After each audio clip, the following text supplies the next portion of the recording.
Welcome to iBUG Buzz for March 28th, 2022, episode 527.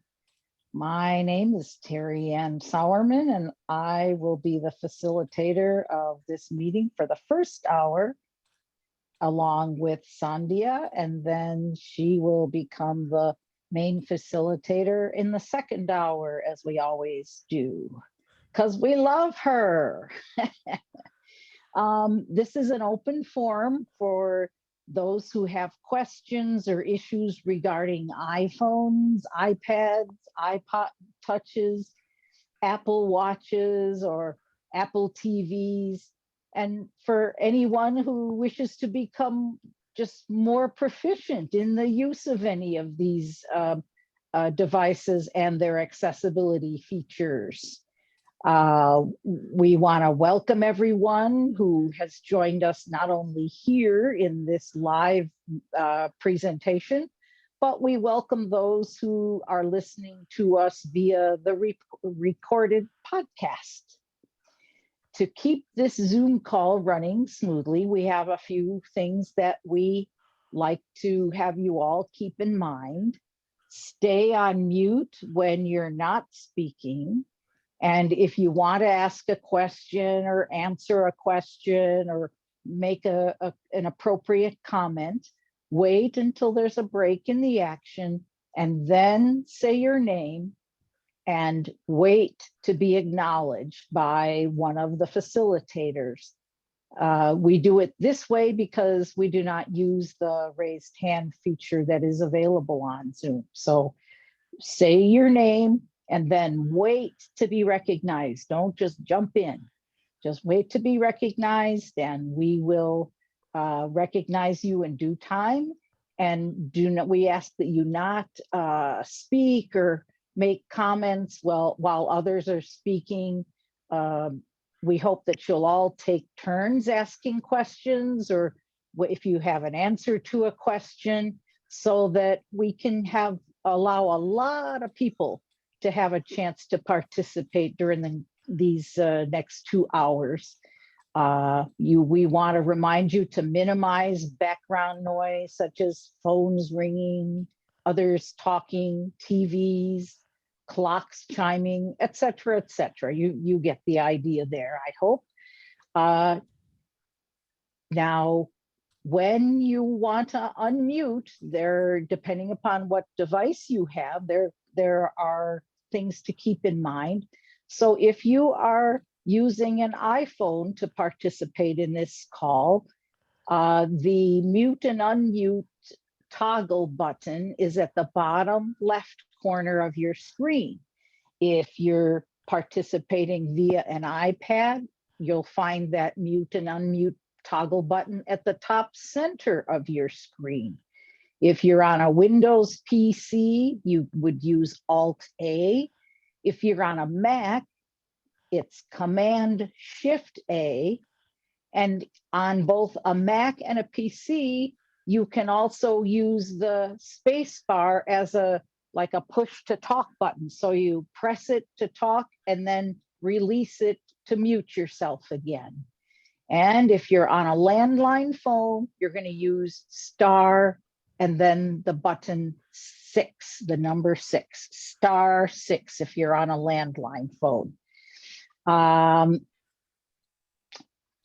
If you individually mute yourselves, however, the facilitator cannot unmute you. So then what you would need to do is you would receive a prompt from the host saying that the host would like you to unmute yourself. So if you mute yourself, you might see that message, and if you do, then you have to unmute yourself. Before we find out who is joining us this evening, and I know we have several people, let's turn things over to Sandhya for the announcements. All right, thank you, Terry Ann. Thank you. So we have a good week this week ahead of us. Nice and quiet for a change. So let's enjoy. Wow. Yes. So let's see. So tomorrow there will be no buzz, nothing on Clubhouse. Usually we have from 5 to 6, but it is the 5th Tuesday. So by virtue of the weird calendar this month, we have the day off tomorrow. Okay, then. So nothing until Friday. Friday is iBUG night at the virtual movies, and we will have the big reveal for those movie clues at the halfway point of our call at the top of the hour. Let's see, we have, and then on Saturday, we will have iBUG Unplugged at 8 p.m. Central, also on this same Zoom conference line. And it will be called Our Growth Journey. So it should be very interesting. Come and this is a much more informal way to get to know our fellow iBUG members. So we hope that you will come and share your stories of your journey, and we can all learn from each other. So we hope you will come to that. And like I said, the Zoom conference line is the same one that we're on right now. Okay, as far as social media goes, we have our website, ibugtoday.org, ibugtoday.org. Then we have Twitter account is at iBUG Today. Lots of good ways to get information there. Herbie is constantly tweeting out stuff, so definitely, take advantage of all his hard work that he is putting into getting you the information. We have a Facebook page, facebook.com/group/iBUG Today. Great place to post questions in between our various training sessions and help others. If you know the answer to some of the questions that are posted there, by all means, please share. And that's what makes it a very active and productive web experience.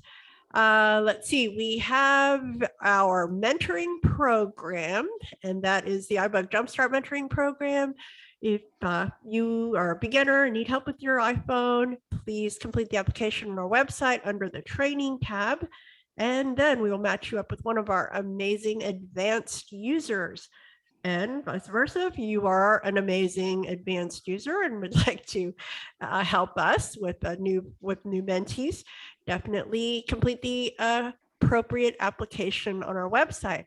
And this is a great time if you know somebody that needs help with the iPhone, because we have cleared our backlog and we would love to have new people join our mentoring program. So if you know any people that need help, tell them to fill out the application or let us know and we'll help them. Then we have our drawing, because we are a 501c3 corporation, we're a nonprofit, and so this is our fundraising effort. And so we have a $500 Apple gift card to the Apple Store.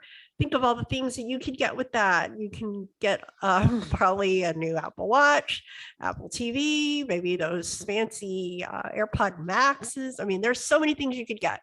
So, the best way to get it is if you donate $10 and you get a chance to be in the drawing, and you can also pay $50 and get 6 tickets to be in the drawing. And the drawing will be at our anniversary celebration in May. Okay, and also just to let you know, we had an iBUG Apple workshop this past weekend, and our lovely volunteers have, I believe, uploaded it to our website. So definitely check it out. We thank our presenters, Kenny and Greg and Tom, all the way from Vermont. So we had some cool, interesting demonstrations, and definitely if you missed it, hopefully you'll check it out. All right, with that, Terry Ann, I'll hand it back to you. All right. Thank you, Sandhya. There's some great things coming up. And like she said, I do hope everybody who can would participate in the drawing, because it sounds like it's a great prize that we all want to win, right? But you can't win if you don't play, as they say. So that's a good thing too. All right. So now that we've heard introduction, or we've heard the announcements, it's time for everybody to introduce themselves. And if you are a first-time participant, tell us your name, where you're from, and what Apple devices you use, and how long you've been an Apple user. So I'll start. My name is Terry Sauerman. I'm from Arlington Heights, Illinois. And I'm not new, so I don't guess I get to talk about my Apple products, but I have several of them, trust me. All right, who else is with us tonight? This is Herbie in Houston. I think I've come to a few calls before. Yeah, I think so too. Welcome, Herbie. This is Brad in Dallas. I've been here once or twice before myself. Yeah, welcome. Thomas in Grand Junction, Colorado. Welcome, Thomas. Who else? Marty, Philadelphia, Hey. Pennsylvania. Been around before. Hello there, Marty. Hey, it's Terry. Maria in Albany, New York. Who is that? Oh, I think there were two of us at once, but I'm one of them. It's Maria in Albany, New York. Yes, welcome, welcome, welcome. Thank you. All right, who else is with us? State your name and where you're from. This is Roy in Fort Worth, Texas. Hello there, Roy. Howdy. This is California. We have it. Let's see, I heard Helene, and you're from where, Helene? Well, right now I'm in Phoenix till April 7th, so. Oh, Phoenix. okay. Very Yeah. good. Well, I hope you're enjoying that nice weather and bring some of it home with you, would you? Thank you. So that I the rest of us I'm can enjoy some of it. Yes. Welcome. All right. And there was somebody else who was jumping in at the same time that Helene was. Yeah, this is Dan from Southern California. Let's see, is that Dan? Dan, yeah. Okay. And then who else? There was somebody else? This is Dee. I gotta be quick. Yeah. Welcome, Dee. All right. And who else? Sabrina from Houston. Welcome, Sabrina. Glad to have you with us again. Okay. Suva Who from else? Houston. Hello there, Suba. All right. Who else hasn't had a chance to say hello yet? Jody from New Hampshire. Let's Where see. it was We have 16 degrees this morning. Jody and David. Yep. Jody. Welcome. 16 degrees. And I'm guessing that wasn't 16 degrees Celsius either. Oh. Oh, Fahrenheit's And- bad enough. Yeah. And David, where are you from, David?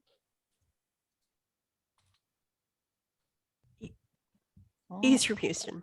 Oh, okay. Welcome, David. All right. This is Ned from Texas. Hello there, Mr. Ned. Thank you. Linda from Humble, Texas. Atlanta. Let's see. Who was from Atlanta? Bridget. Bridget. Welcome, Bridget. And Linda Yes, from Humble. Humble, Texas. Welcome. Welcome. Thank you. All right. Any others who have not had a chance to introduce themselves yet? You unmute This is yourself. Stephen from Austin. Hello there, Stephen. Welcome. Hello, Terry. And Sandhya from Houston. hello there, Sandhya. Welcome.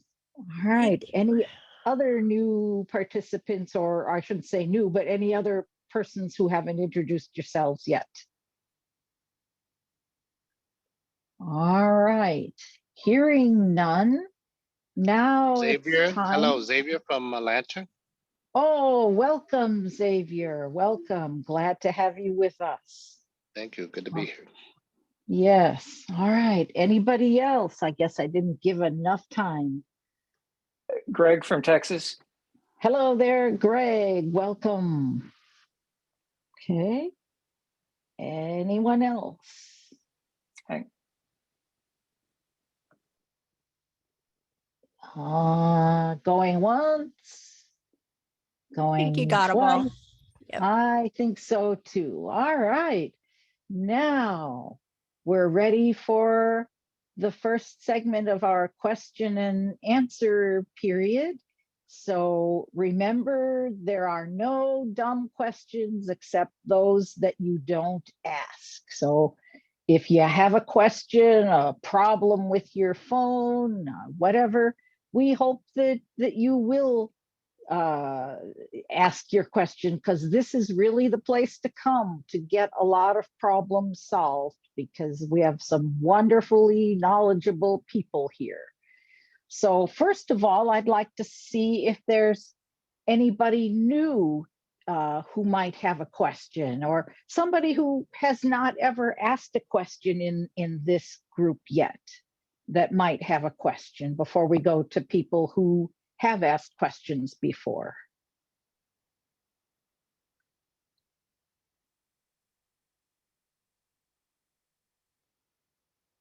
If you have an app that you don't know how to get started, or you have some quirky thing going on with your phone because Siri's decided he doesn't like you, or whatever, any new questions from people who maybe haven't asked questions before?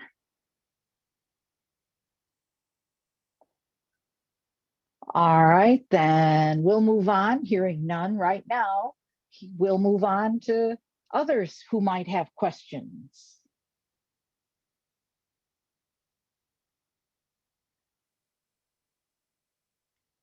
Thomas in Grand Junction, Colorado. Yes, Thomas, go right ahead. Here's my question. I'm trying to figure out why Siri will, when my phone is locked, while it will allow me to turn off Wi-Fi, but I cannot open Bluetooth unless I unlock my phone. I haven't figured out why that is. Thomas is done speaking.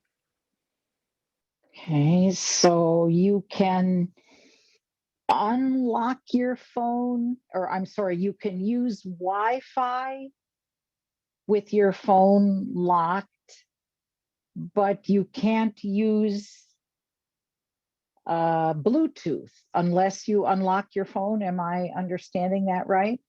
No, what it is I can turn off Wi-Fi with my phone locked, but I can't turn Bluetooth on or off with my iPhone locked. It says you must unlock your iPhone first. But if I want to turn off Wi-Fi or turn on Wi-Fi, I don't need to unlock the phone. Is that just an iBUG for Siri, or is it just the way it is? Thomas is done speaking. All right. This is Anybody Mark. have any thoughts about that? Yes, Marty.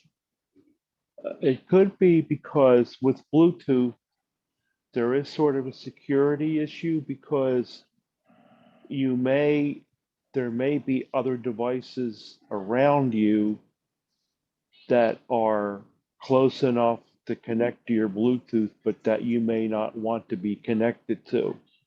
So it's sort of like a security thing, where turning off your Wi-Fi is like the router in your home. So that's not really a security thing in that sense. Makes sense. I hadn't even thought about that. Thanks for the information. Thomas is done speaking. Sure. Mm-hmm.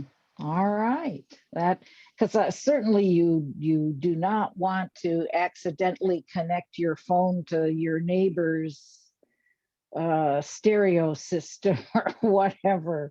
And so maybe that's the way that the iPhones protect against that. So, all right, very good. I think that pretty well solves that problem. Yes, who else was coming in with a question? This is Helene. Yes, Helene. Mm-hmm. I've been working on something since the Apple Cafe and working with Apple Accessibility to help me.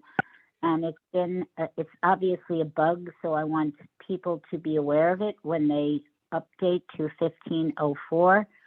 Okay. I have in my contacts call bug, and then it will call, and it would do all of the things connecting and get me into your call. And since I updated, it would not do that. and with working with someone from Texas. See, there you go.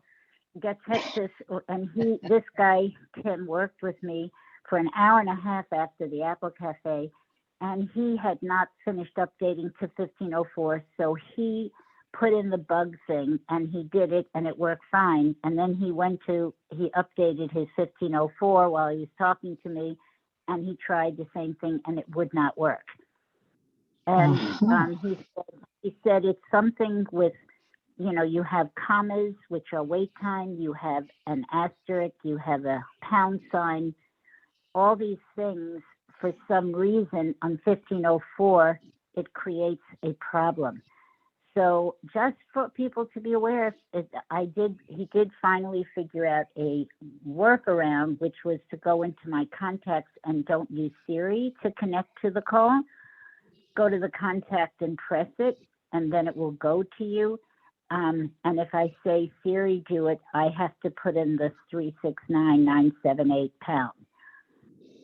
So I just want people to be aware of it. And the guy called me, my time, 5 o'clock, to see if I got in. And he said he has a technical engineer working on this.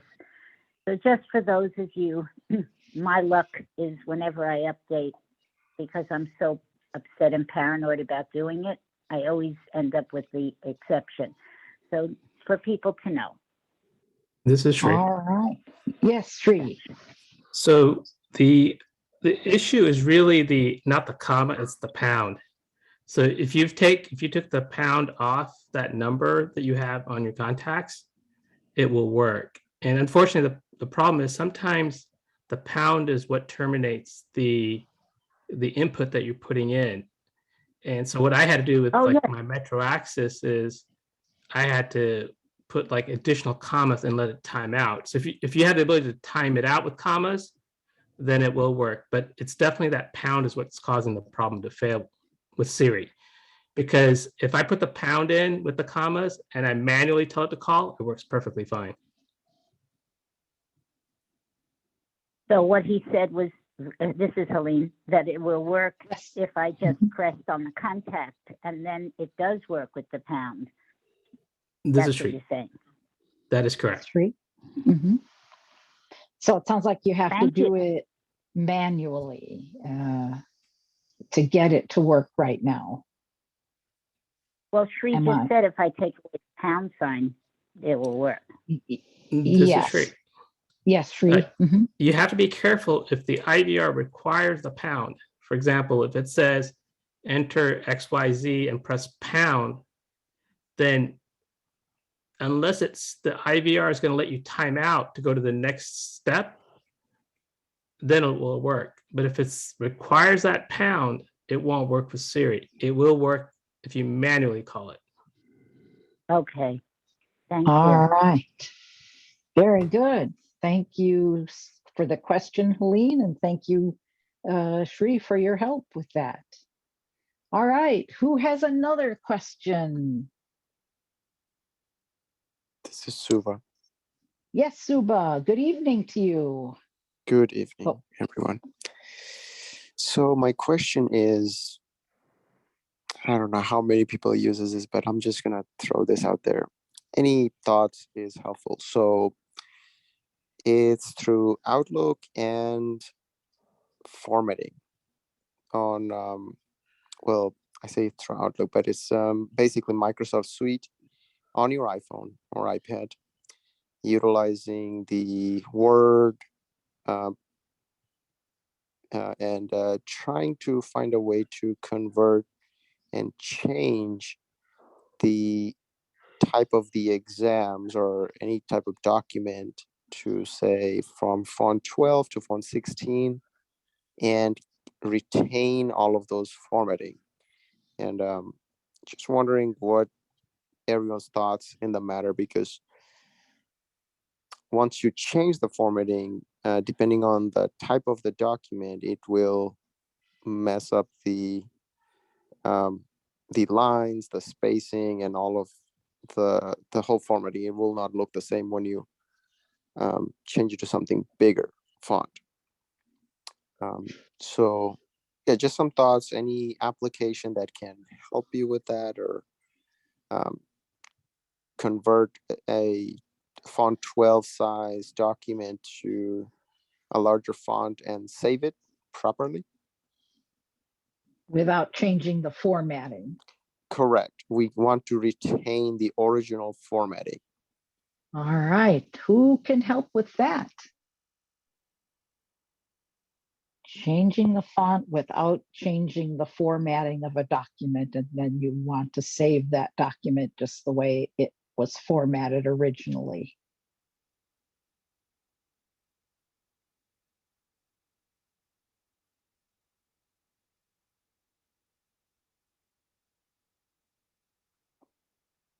Well, doesn't sound like we have anybody This who... is Sree.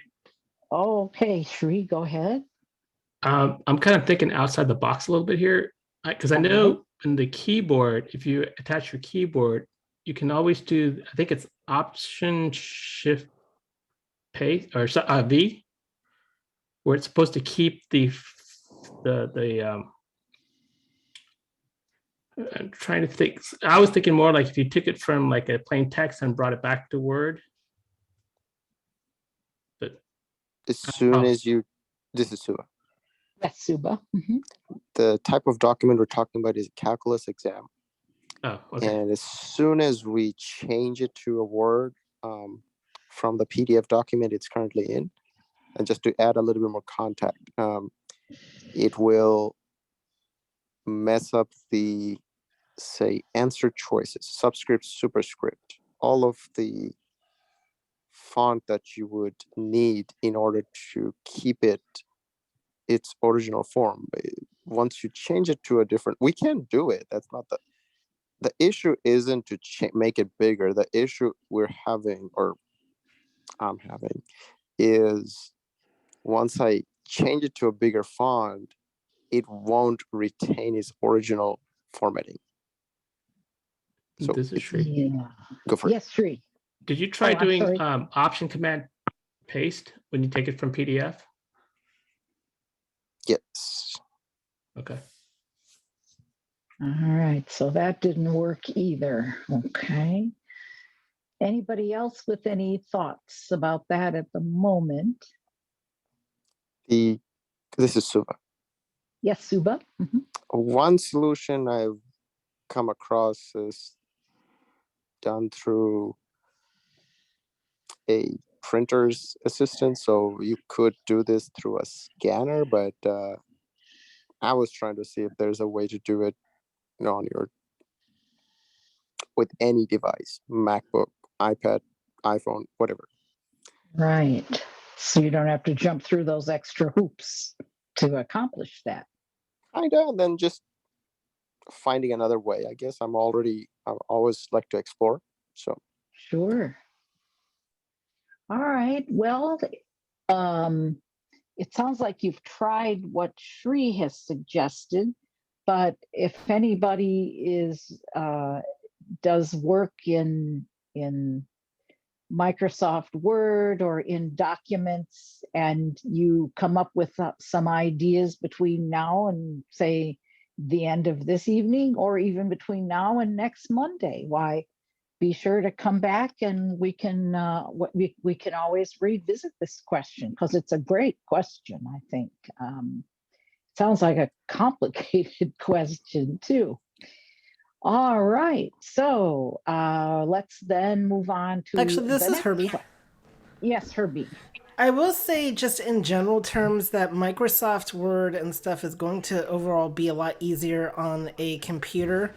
I wonder, though, if, you might want to ask this question also, Asuva, on the Android Insider call, because since that's a different operating system, you might, I've heard people say that, like, Android tablets are a little bit easier overall for editing with than, like, iPads.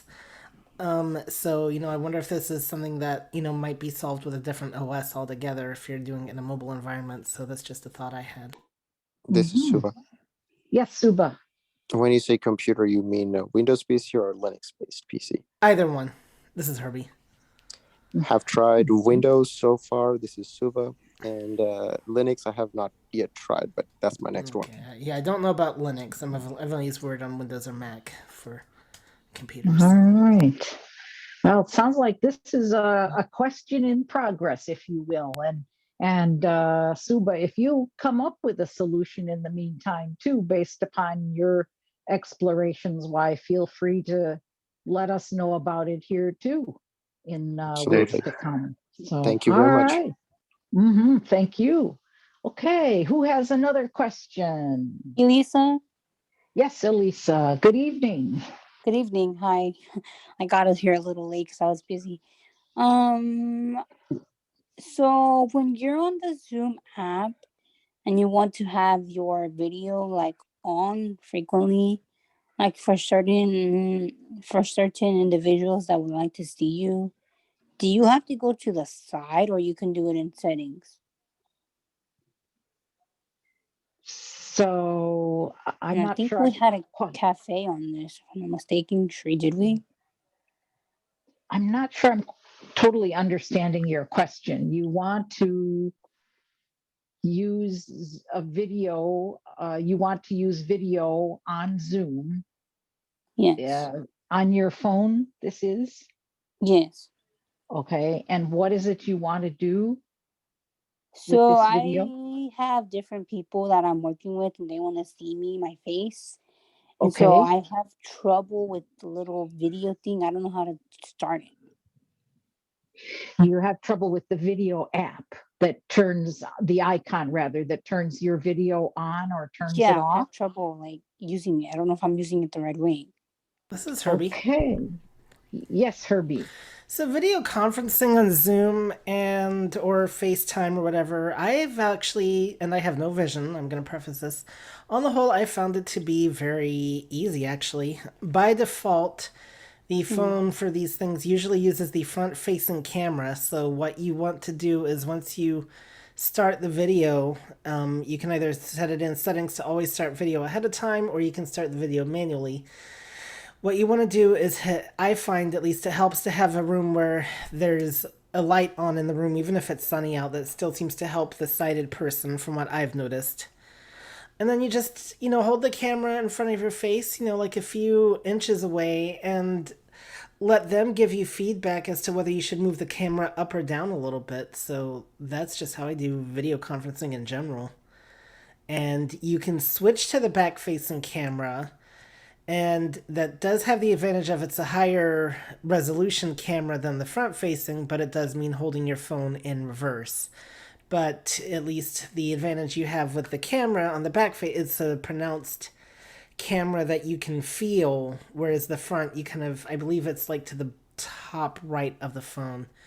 But that's where, the other person should really give you feedback as to, okay, move the phone up a tiny bit, move it just a little bit more away. So that's what I find. And that's with no vision. Yes, Sree.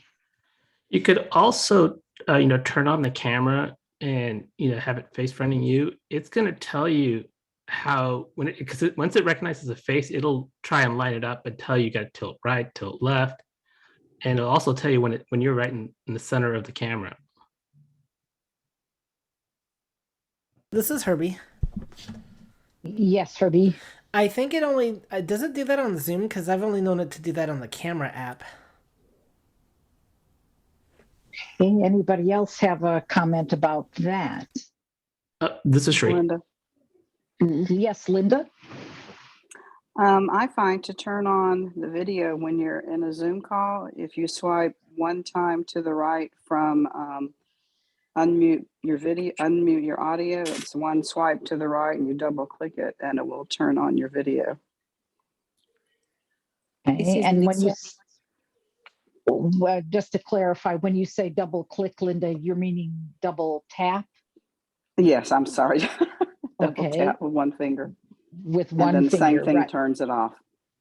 All right, Elisa, yes. This is Sree. Let's see, I think, Elisa, did you have a comment? Somebody had another comment. Elisa? Yes. To answer your Herbie's question, it doesn't do it on Zoom. It only does it when you're like in the camera app. All right. I never And seen it do it on Zoom. This is Sree. yes, Sree. I just want to clarify. Yeah, Herbie's right with what I said. I mean, he's right. What I was thinking is, you do that prior to going on the Zoom call so you can line the camera up before you start the Zoom call. And what would you do before you start the Zoom call? So I would just open up the camera app and let it face front you, and it'll tell you how it sees a person. It'll tell you to line it up, and it'll tell you tilt the camera right, left. And once it's centered, it'll tell you that the camera is centered. So then when you go back to your Zoom, all you have to do is just turn the Zoom camera on because you'd be already lined up. This is Sandhya. Yes, Sandhya. I think let's clarify. Elisa, what is the question? Are you trying to turn on the camera, or is it you focusing yourself in the view frame? What is the issue? Good point. Because I think I think we actually talked about it last week also about turning on the camera, and Linda just explained that.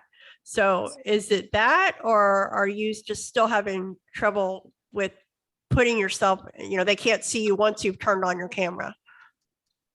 Elisa? Yes. Go ahead. Since Sandhya, you scared me.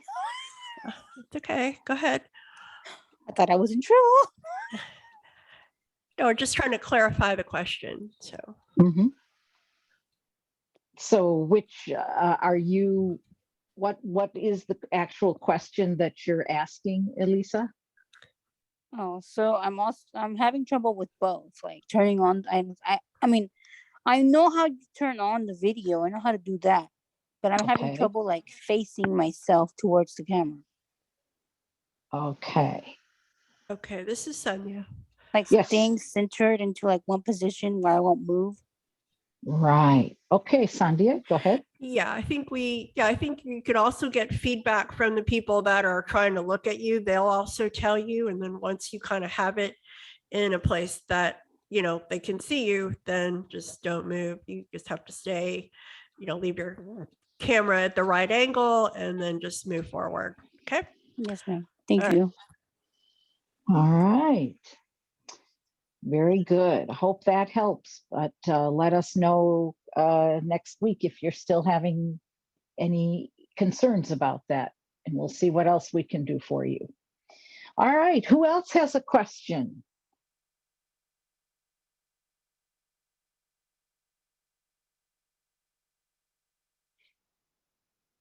Good afternoon. This is Bridget Dozier. Yes. Good evening, Bridget. How are you doing?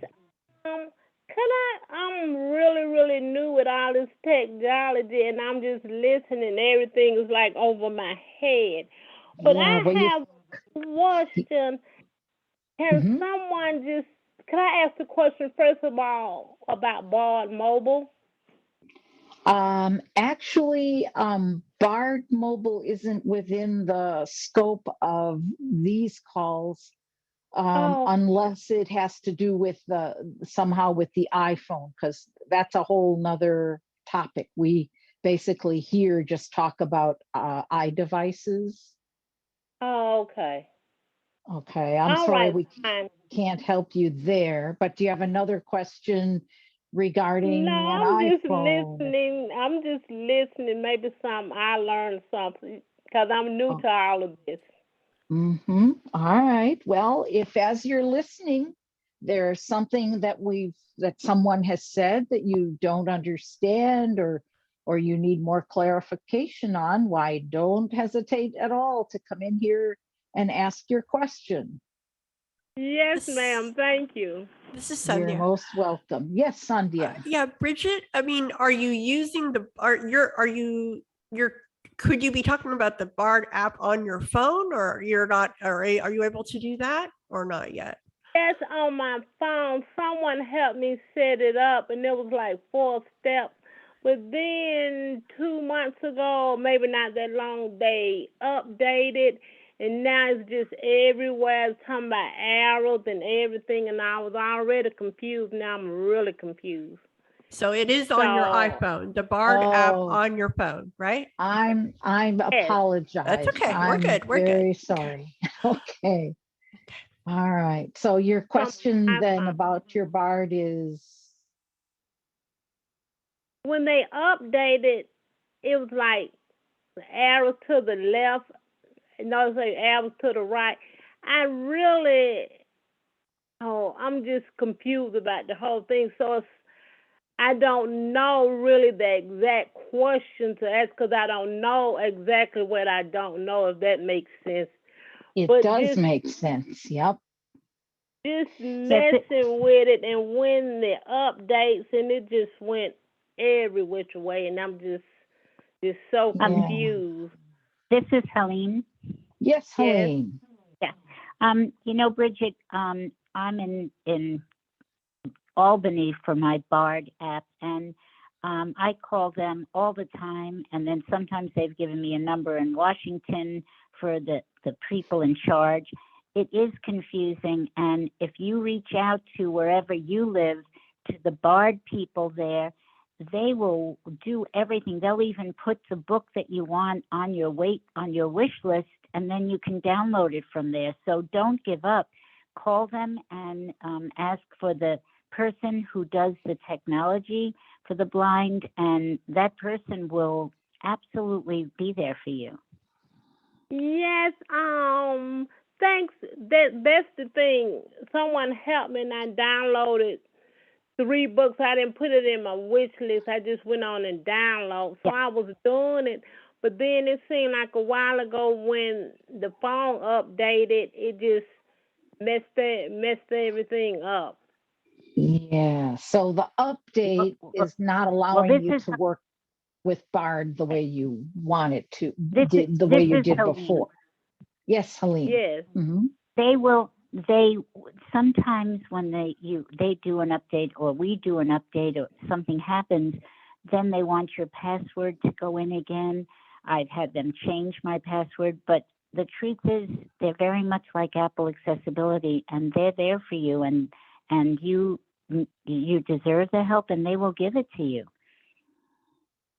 Okay, let me ask you. You said they asked for. Okay, I'm in Atlanta, so what I call the library, because that's why I got the Bard mobile. This is Helene. It's the Yes, Talking go Book ahead. Library. It's Talking Book Library. In what city are you in? Atlanta, Georgia. Oh, okay. So wherever the Talking Book Library is for Atlanta, there's going to be someone there that is going to be specially for that Talking Book Library. There's someone there that does Bard and accessibility, and those are the people who are there for, especially for the blind and the visually impaired. So they're there for you, and you can call. Just sometimes you get people who aren't qualified in that department, so just wait and ask the person who knows about this to call you back. This is All right, Suba. thank you. Yes, Suba. Just wanted to clarify, are we talking about the Bard application on your iPhone and running some sort of accessibility problem, or are we talking about a whole other application altogether? Well, I was speaking of like my books are downloaded, and you can go in, tab, go to bookshelf, and it say I have 7 audio books, and so I can tab on that, then swipe till I get to my book. But now it's saying something about arrows, and it's just a lot. The whole format seemed like it has changed. We are talking. This is Suba. Yes, Suba. I use Bard every day. I'm just wondering if I'm missing something, because I just run a full test with VoiceOver right now, and 15.4 on an iPhone. I'm just was able to navigate perfectly fine with the bookshelf, downloads, just every tab I could possibly get to, but maybe I'm missing something here. What kind of device are we talking about here? And the update This is version? Chanel. Yes, Chanel. Yeah, I think we just want to clarify if you are using VoiceOver, Bridget, is that, because we know best how to use VoiceOver, and that's what we can help you with. So, yeah, I don't know. Over, yes. You're Okay. using This is Sree. VoiceOver. Yes, Sree, go ahead. So, Bridget, I have a feeling because you said up arrow. That seems like you hit the edit button in the field because usually the up arrows are asking you to move things up and down. Hang on. Let Sree finish. Go ahead, Sree. Most of bar navigation is just swiping right and left to go through the options. But if you hit the edit button, you'll be moving things up and down. And I'm just wondering if that's what you're talking about. All right. Bridget, go ahead. No, it's not saying up arrow. It keeps saying right arrow. Even when you swipe to the left. All right. So, Elisa? Yes, Elisa. We'll take one more comment about this, and then we'll move on. I I've think. never noticed Bard doing that, and I use Bard too to read books. I never seen it do that, the Bard app. This is Chanel. Yes, Chanel. I have an idea. I wonder if somehow if her screen recognition got turned on accidentally, because then when that is on, it does say things like arrow and whatever, because it's kind of reading the graphics. I mean, hopefully that's not the case. I don't know. Just that's what popped into my head. Actually, that's a good thought. Sorry, what did you just say? Maybe I need to check that. Yeah, it's in. Oh, I'm sorry, Terry. Does somebody else want to explain, or maybe explain better than I can explain? This is Kathy. Yes, Kathy. When Chanel said that made me think, you know what else it might be? You might be in help mode. And so every time you swipe, it's saying, well, I don't know if it says right arrow, though. It would say something like swipe right. You could be in help mode, which won't let you do anything in Bard. Mm-hmm.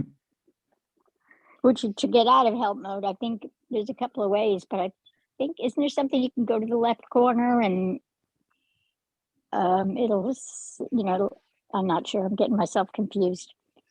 You could do 4-finger triple tap to get out of help.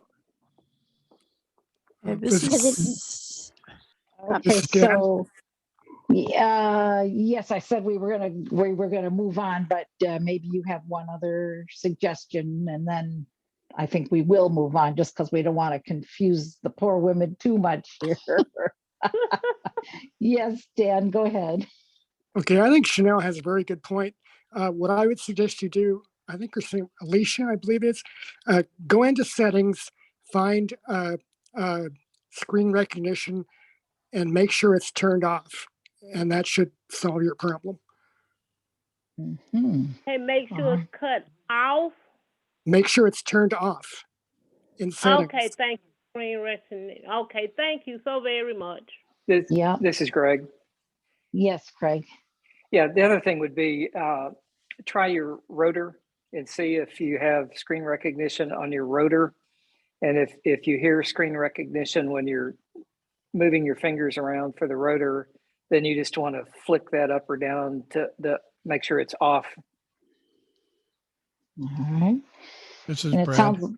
It sounds like if you if screen recognition doesn't do it for you, you still might want to call your library and see if they can help you with some of your settings as well.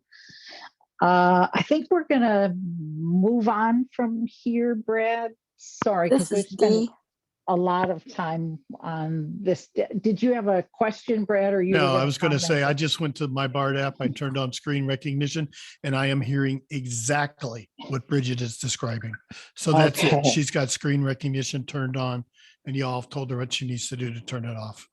All right. Hope that helps you, Bridget. And let us know, as I say, if it doesn't. Yes, Dee. Yeah, can I say one more thing about screen recognition? Okay. Okay. Yeah, it was funny because I was coming on and Chanel jumped in right ahead of me because that's what I thought of. When I bought my iPhone 13 back, I don't know, in the fall, everything was fine for a few days. And then I went in and turned on screen recognition because I've heard people say, hey, man, with that on, it reads things that VoiceOver can't read. So I thought, this will be great. Not thinking, then I started having all kinds of troubles. And I took my phone back to Verizon and they fiddled around with it. And when we shut off VoiceOver and it worked fine for them. I turned on VoiceOver and it wouldn't work. So the guy, he messes with it a little bit and he's okay. He says, try this. And if it doesn't work, bring it back and I'm going to give you a new phone. Well, 2 days later, I'm in there. I'm getting a brand new phone. And it was after that somebody told me how that messes things up when you have VoiceOver on. So that is something you really want to watch. You can't use VoiceOver and screen recognition on at the same time because it will drive you batty and you'll never find what you're looking for. Well, let's hope that solves your problem, Bridget. And thank you all for your suggestions. And all right, let's see, I'm not even sure what time it is here. 7:51. All right, we have about 9 more minutes or 8 more minutes, I guess, really, we have time for a couple of more questions. Anybody else with a question? Thomas in Grand Junction. Yes, Thomas. Can anybody tell me how to turn the back-facing camera on permanently for FaceTime videos? Thomas is done speaking. All right, who can help them with that? Turning the back-facing camera on permanently. Who can give an idea about how to do that?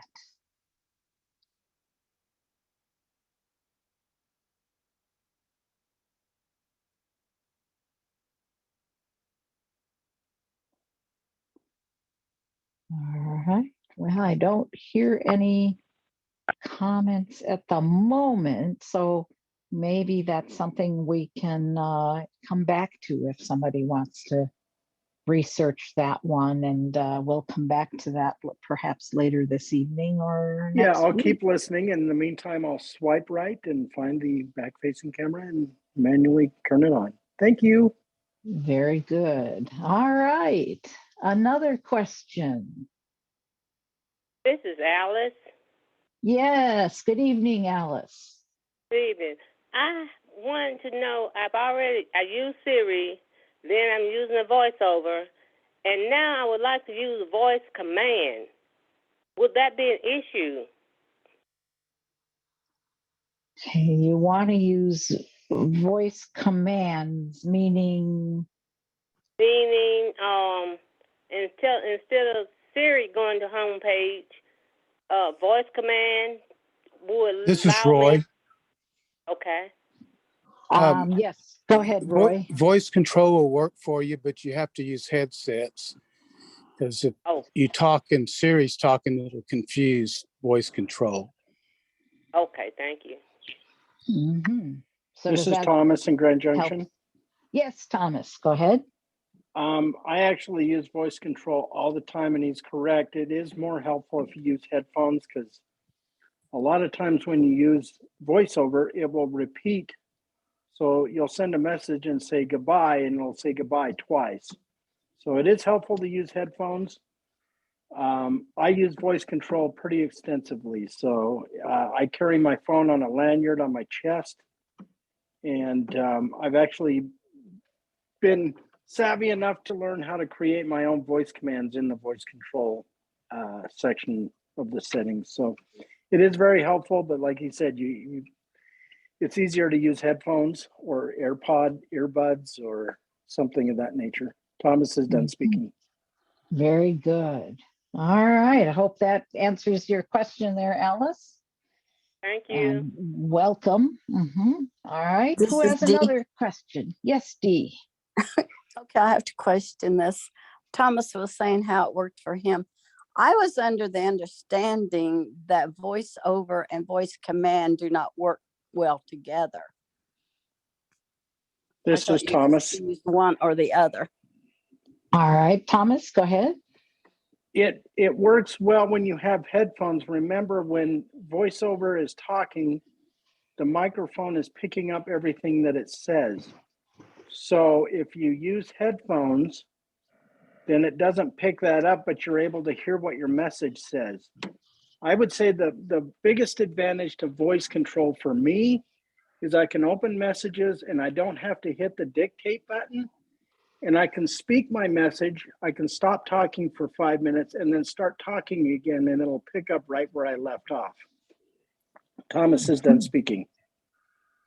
All right. Does that help, Dee? Yes, it does. That kind of clarify things for you. Great.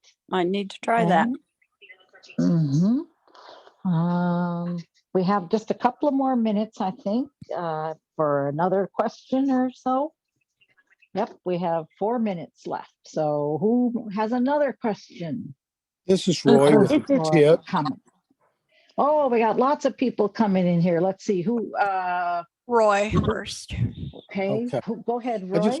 I just wanted to share one that I didn't know until this weekend that works really well for a friend that has trouble answering the phone. If you turn Hey Siri on, I'm sorry, I should have said Hey, you know who. But anyway, if you do that and you get a phone call, you can hit the side button just to silence the ringtone. So you press it once quickly. Then you can say, hey, you know who, answer. And she'll answer the phone for you. Okay. All right. It excited me more than it did y'all, I can tell. But I just wanted to share that. That is a good tip, though. Thank you. Yes. All right. Yes, Helene. I have a question because I didn't know the last two questions ago was the voice command. Can someone tell me what voice command is? All right. Who'd like to describe what voice command, or is that the same thing as voice controller? Yes. Thomas in Grand Junction.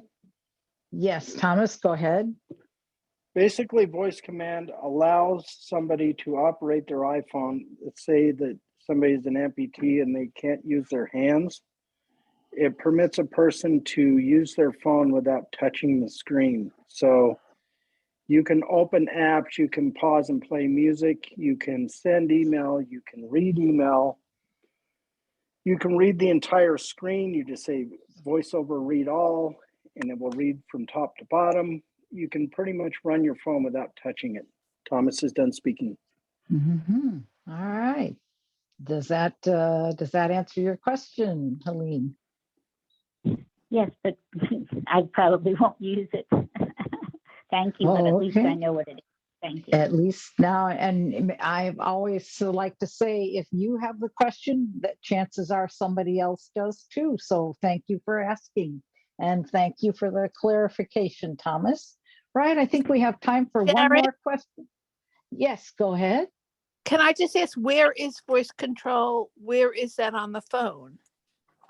Is that under accessibility? Thomas in Grand Junction. Thomas, go ahead. It is under, if you go to the touch, where in accessibility it says touch, you click that, and then it says voice control, and it'll say on or off.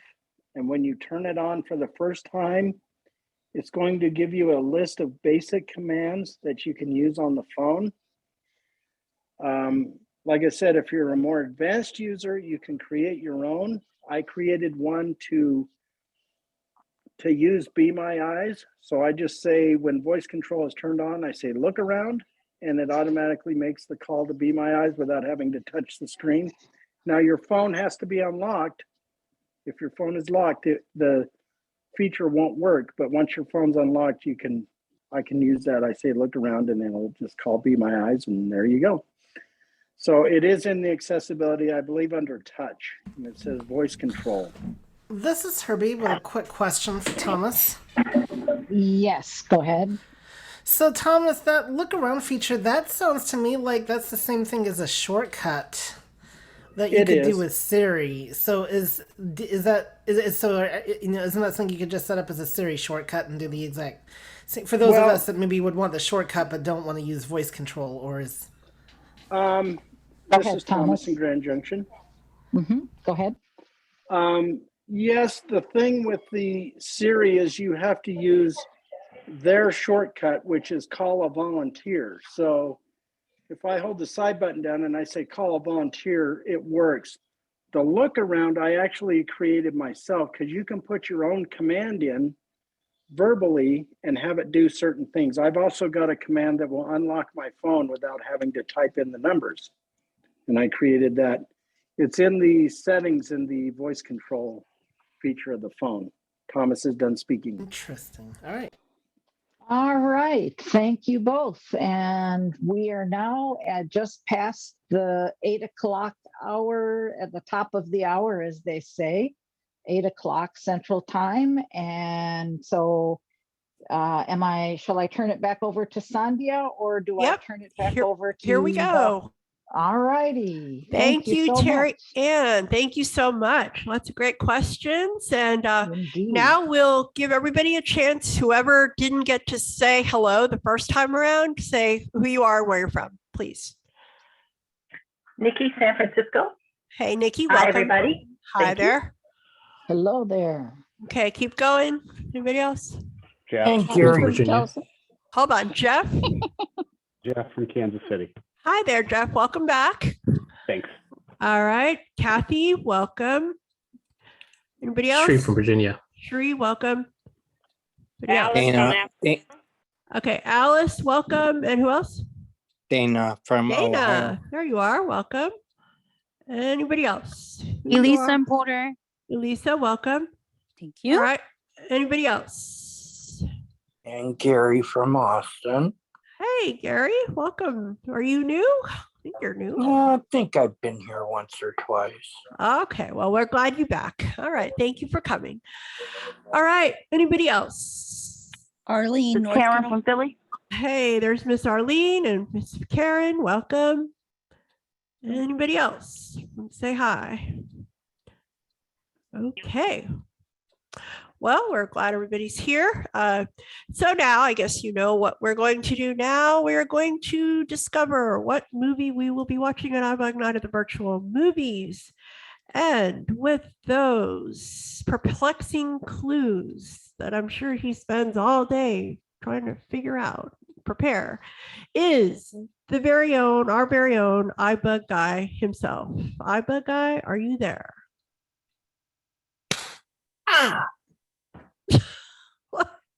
What happened? Oh man, my neighbor just slapped me for making a joke about his poodle's new haircut. No, I thought that's what he was up to. Okay, very funny. Touche. Go ahead. Those darn poodles, you never know what they look like after they come back from the groomer. All right. Yes. This Friday, we have another fabulous movie for you, starting at 7:30 p.m. for the pre-movie social, 8 p.m. for the movie, and stick around afterwards for our discussion and trivia. So now it is time for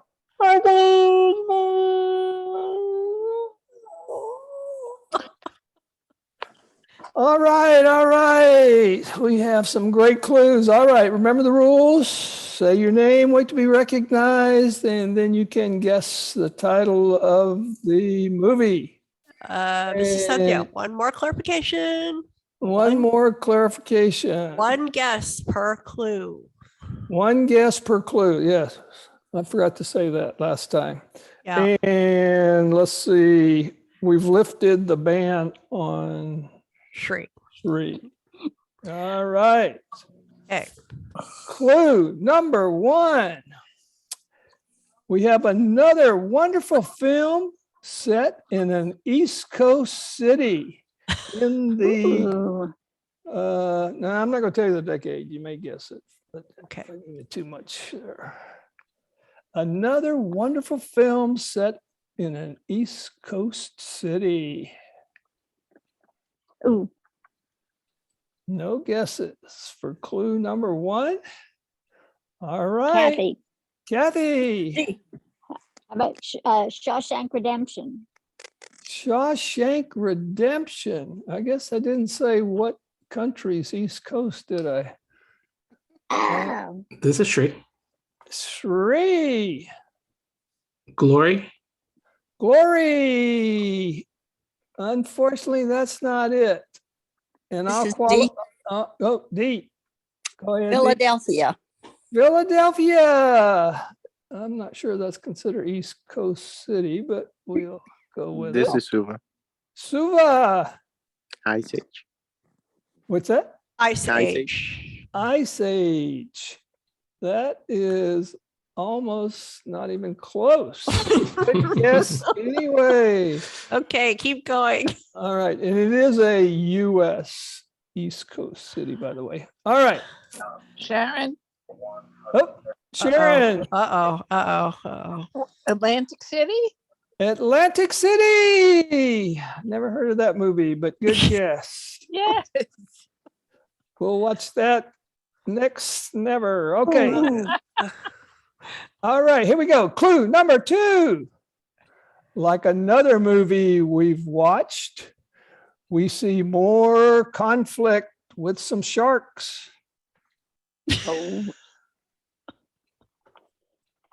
Dun-dun, dun-dun, dun-dun, dun-dun. Audio clips. This is Gary. Gary. Jaws is the winner. Jaws is the winner.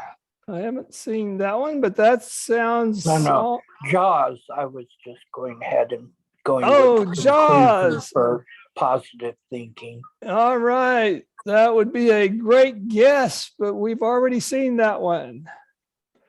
Dana. This is Sree. All right, Dana. 47 meters down. 47 meters down. Almost close. This is Sabrina. Sabrina. Is it Sharknado? Sharknado. Let me confer with the judges here. This is David. All right. We gotta move on. Judges, Add it to the list. Judges said no. We got Sree and then David. Deep Blue Sea. Deep Blue Sea. We are getting so all around it. All right, but that's not it. David. Okay, David. Is it West Side Story? West Side Story. Ding, ding, ding, ding, ding. Yes, David. What a go on clue number 2. 2 in a row. 2 in a row, David. New York City is the East Coast city. And yes, the Sharks are in conflict with the Jets. Very good. That popular musical that's ranked number 15 in the top 50 Academy Award Best Picture offerings that we will be bringing to you over the next 50 weeks. All right. Well, actually, we've seen most of the top 50. But anyway, David, congratulations. Okay, Johnny, what do we have for our winner tonight? All right, David, you are the lucky winner of a stuffed shark in iBUG colors, no less. You know, you can't get a luxury yacht every week. All right. So this will hopefully sit well on your mantle on your yacht. All right. So enjoy your shark. And thank you for being a winner on iBUG Night at the Virtual Movies. Okay. Thank you. Kathy? Yes. Is it the old version or is it the new version of West Side Story? The old version from 1961. All right. Wait, that's in the West Coast. No. Negative. All right. Okay, negative. Oh, no. Okay. Oh, yes. Mommy shark So, bye, Mr. McCulloch. We gotta go. Bye. Bye, everybody. Oh my gosh. Okay, thank you. Thank you. We're done. We're done. We're done. That whole segment. Oh my goodness. Wow. All right. Order has been restored. Thank goodness. Oh, thank goodness. Just barely. Just I was barely. getting Just worried barely. for a minute. Okay, so now we are back on our regularly scheduled program with that little deviation. So Terry Ann is going to be providing us with our iBUG Bytes segment. Terry Ann, what you got? All right, let's see if you can hear my other notifications. WhatsApp. Sound good. Yeah, 22 minutes ago. Okay, so we're going to talk about the differences between turning on and off WhatsApp group VoiceOver versus turning on and off speech, because people often think they're the same, but unfortunately they're not. Of course, I think most of us understand that VoiceOver is the actual speech that the iDevices provide, so that you can actually know, in theory anyway, what is on your screen. So to turn VoiceOver on and off, depending upon what kind of phone you have, whether, let's say, let me try that again. Depending upon whether your phone has a home button or not, will determine how you do it. If your phone has a home button, or if your device, because grouped. Oh, I should turn. Okay. If your phone has a home button, or if your iPad or your iPod Touch has a home button, to turn VoiceOver on and off, you triple click the home button. So you press it fast 3 times, like press, press, press, bing, bing, bing. So if I do that now, VoiceOver off. Now VoiceOver is off. So that means that if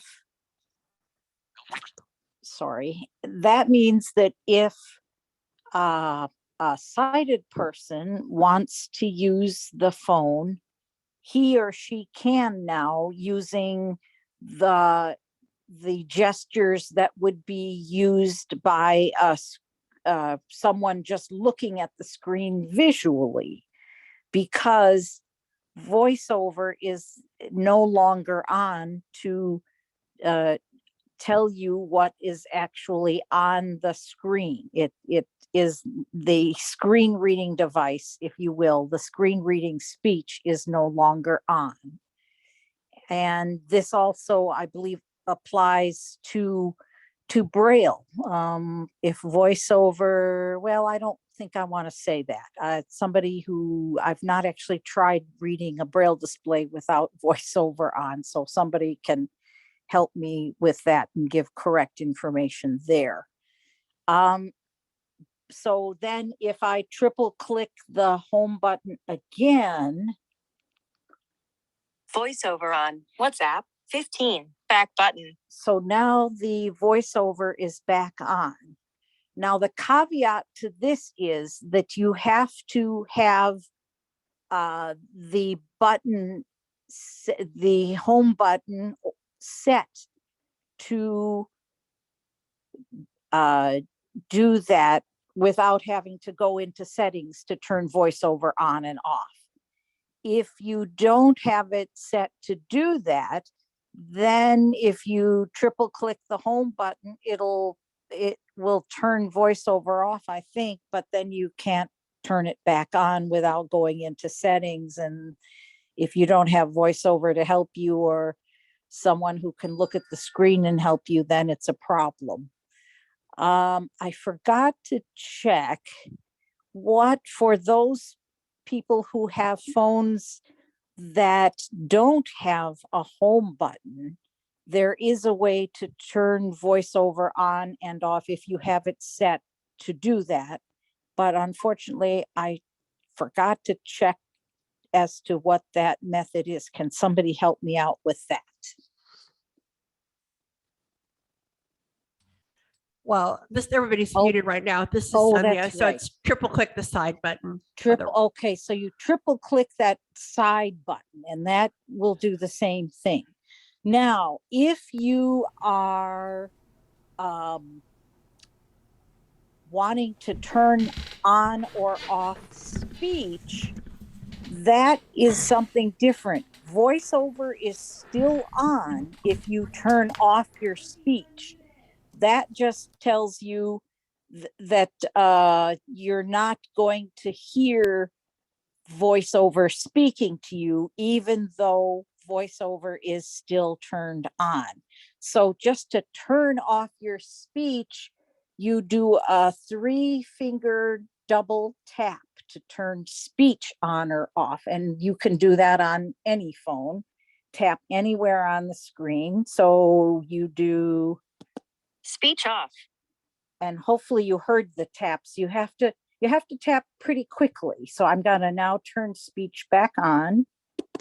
Speech on. And so now my speech is back on. So if your speech is turned off and you hand your phone to someone who's expecting to use it with the gestures that they know as a person looking at the screen, they're going to become very confused because VoiceOver is still on and the gestures are still going to be the same VoiceOver gestures that you would have if your speech were turned on. But of course, if it's turned off, you still don't know what's happening on your screen. So I hope that is helpful. I don't think we have time to talk about how to actually go into settings and turn that on, but perhaps that's something we can visit at maybe a question and answer time or something, because that is an important shortcut to have the VoiceOver on and off using either the side button or your home button, triple clicking either one of those, depending upon the kind of phone you have. So that shortcut is really very helpful. So I think that covers everything here for me at the moment. All right. Thank you, Terry. And that is definitely it can be very confusing. So that's a really good clarification there. So does anybody have any questions for Terry Ann about VoiceOver versus turning off speech? Please say your name. Go ahead. Anybody? Elisa. Okay, hang on. Elisa and then Dana and Thomas. Go ahead, Elisa. So when you mentioned that a sighted person who is using your iPhone and you have a home button, you mentioned that they could still see your gestures with VoiceOver, because I thought it was turned off completely. If VoiceOver is turned off completely, then they have to use the gestures, the 1-finger tap gestures, and the type of gestures that they would use if they were using a phone without speech at all. That's if VoiceOver is turned completely off. If VoiceOver is on, but your speech is turned off, then in order to activate different features of the phone, you still have to use the VoiceOver gestures, the double taps and the 3-finger double tap or whatever it is, because VoiceOver is still turned on, but only the speech is turned off.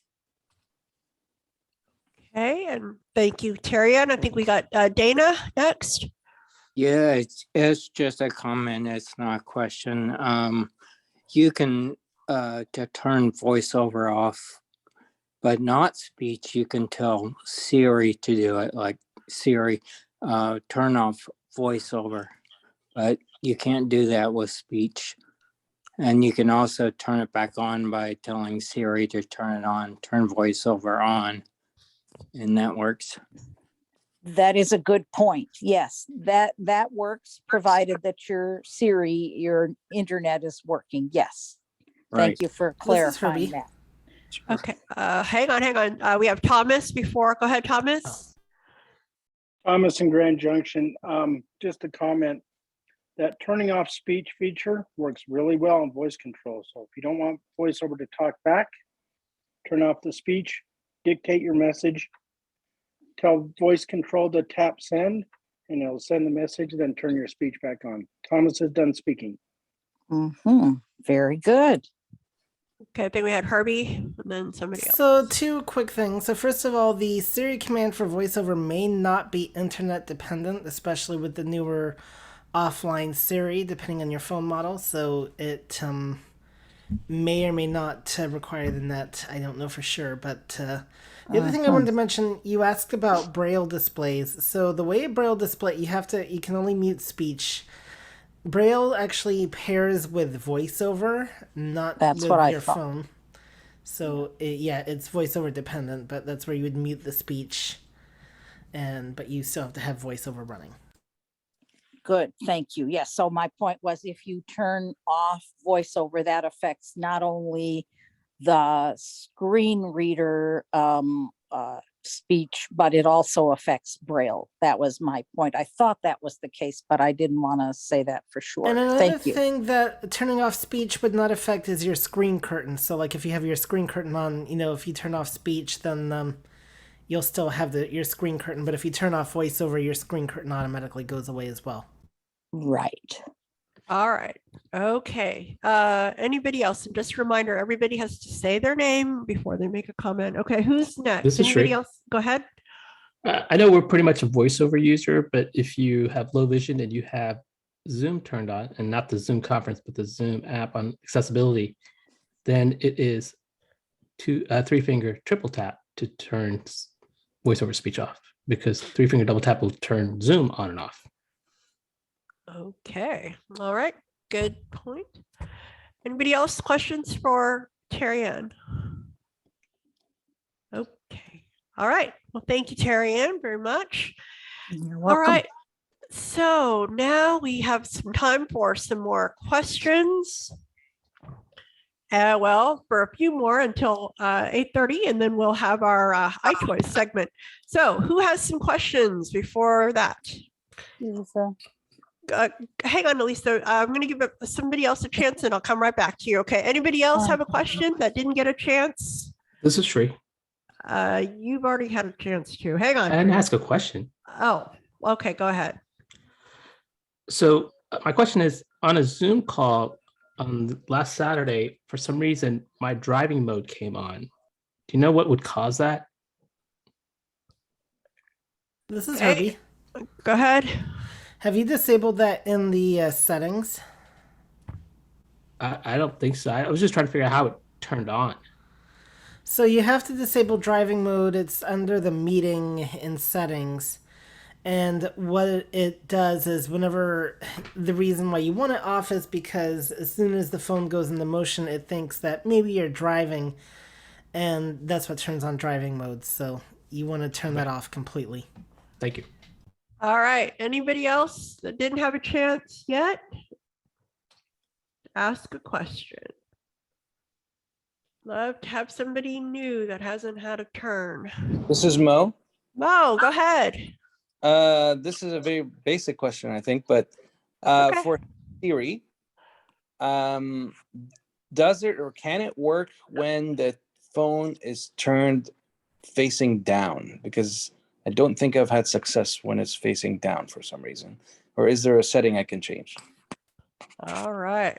I know And who's gonna. I have a part B to the same question, which is basically just in general, how do you get Hey Siri to be more responsive? So from farther away, it seems to me that I have to always either be very close to it or be yelling or something for it to.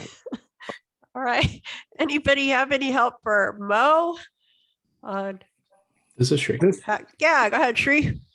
Yeah, so what you have to do is you have to go to settings, accessibility, go to Siri, and there's a toggle on and off that says turn on Siri when the phone is facing down, then Hey Siri will work. And to answer your second question, I'm not exactly sure. You may have to yell a little bit louder if you're far away, because I don't think there's a sensitivity you can turn on the mic. You could do a reset of Hey Siri and see if that helps. Michael. Yes, sir. Mo, do you use a male voice or a female Siri voice?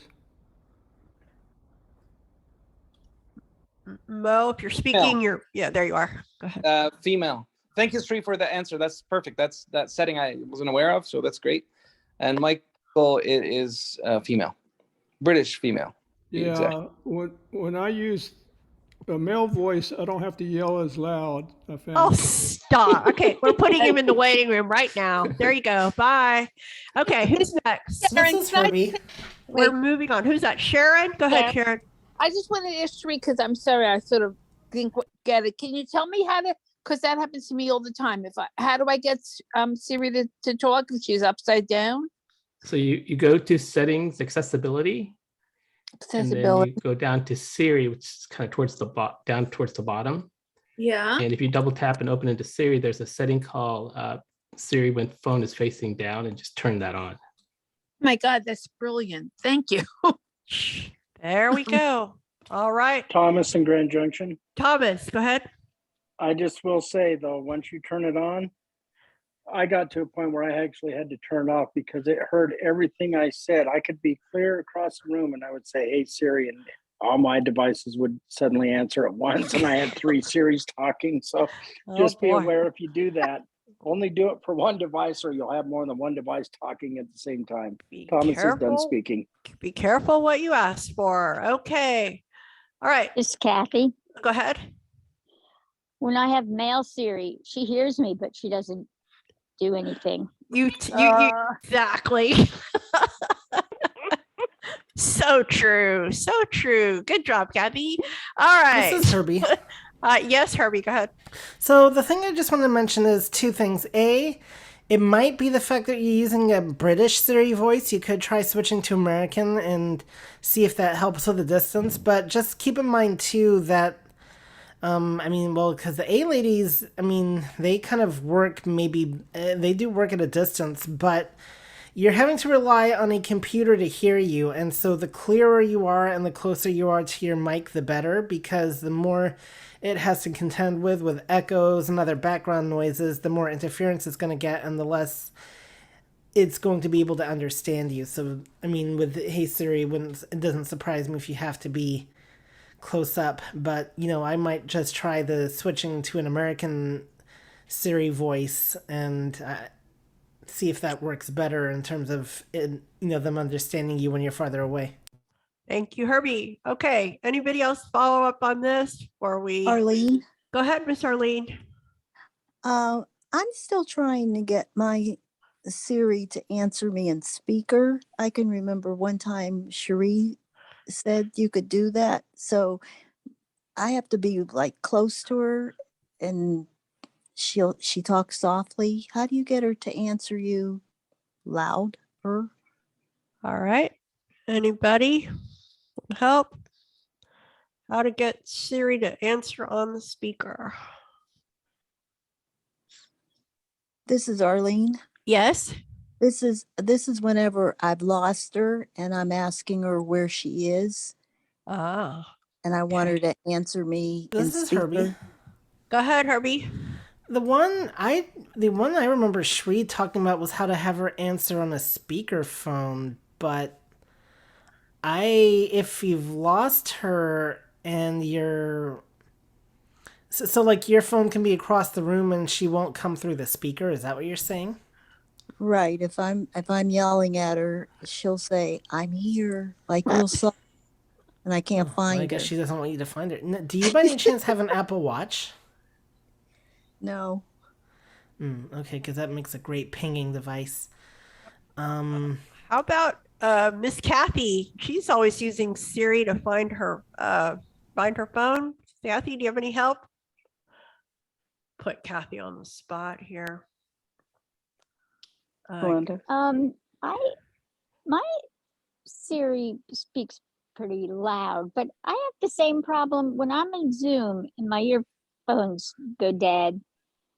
I have a hardest time getting the sound to come through the speaker, because every time I pick up the phone, it goes to the ear, that, in the phone's ear speaker. I'm not sure if that makes sense. And every time I put it down, it'll go to the other speaker sometimes. But then when I go to hit the volume, my hand goes up to the phone again and it goes back to the speaker, and I can't get it to just stay.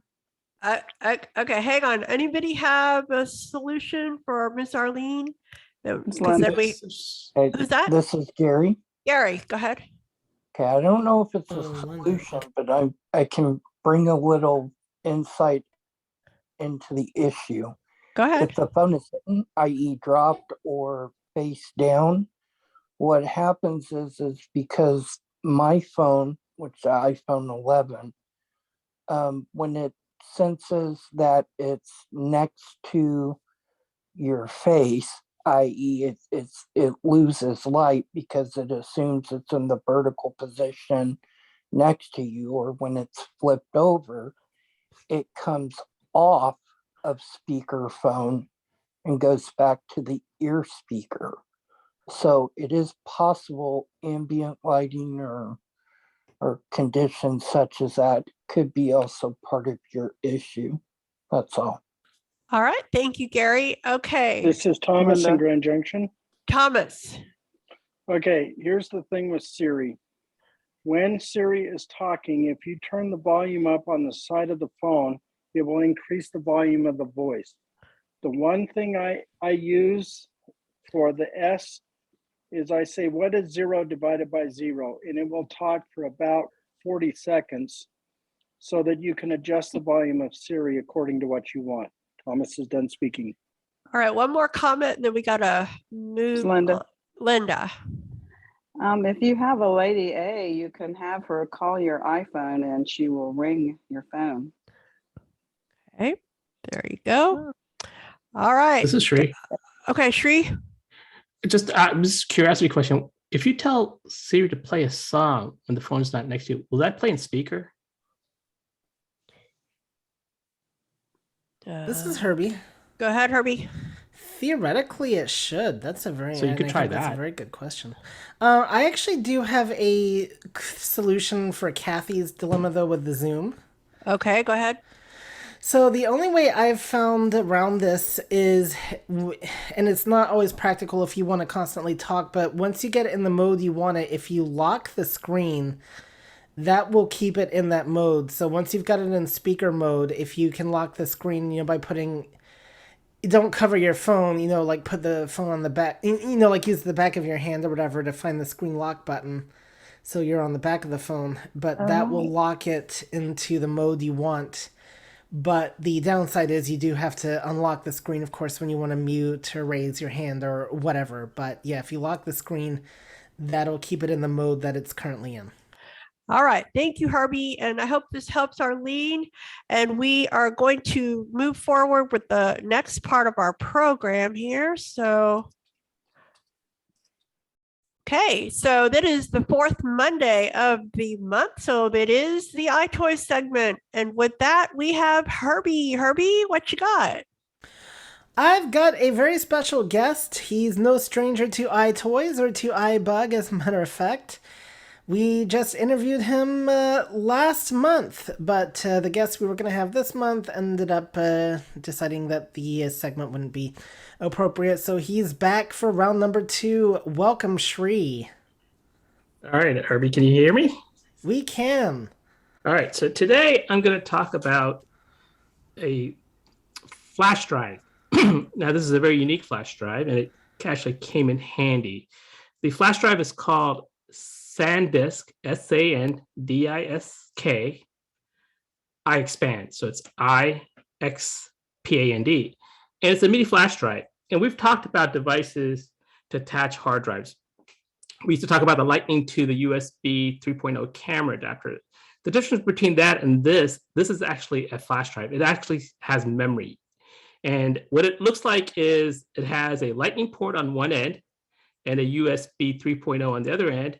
And they come in either 32, 64, 128, or 256. The price range anywhere from about $22 to about $60. So I've got a flash drive that's 128 in here.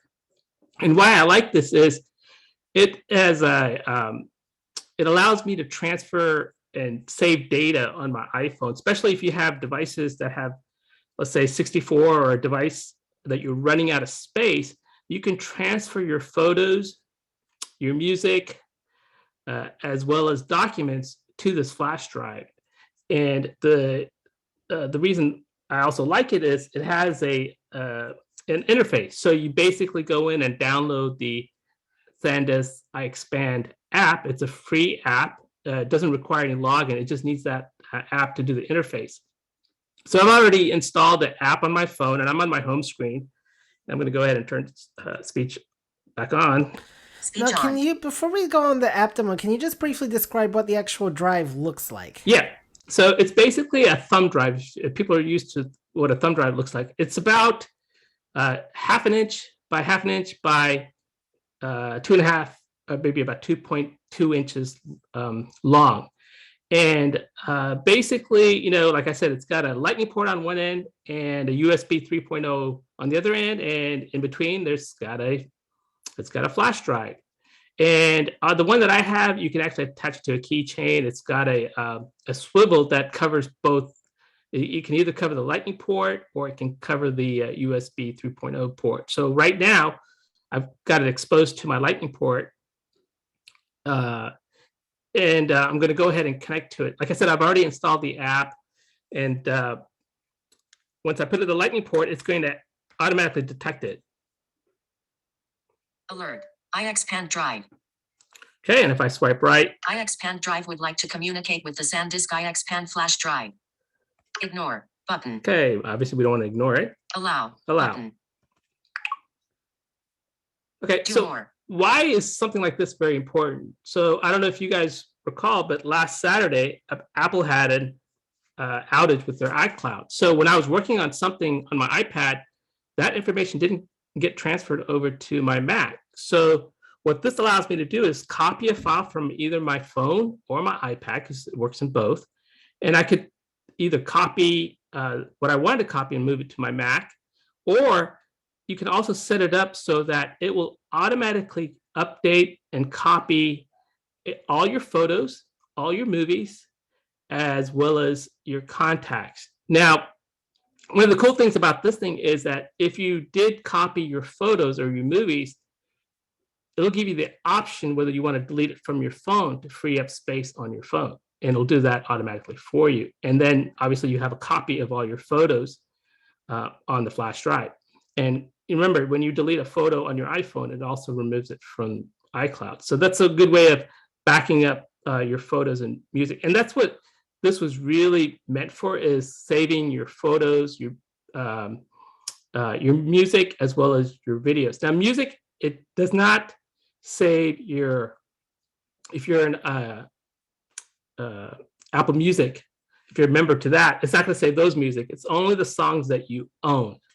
So I just keep that in mind if you were going to move your songs over. So when you put the flash drive in, the home screen looks very, very, very basic. But one cool thing it does have, it allows you to take photos and pictures, and it will automatically save that to the flash drive instead of your phone. So if your phone is running out of space and you're going to take a picture or video, it'll allow you to take that directly to your flash drive. And so on the top left of the home screen, Center of screen. Center of screen. Sorry. There are no contacts to back.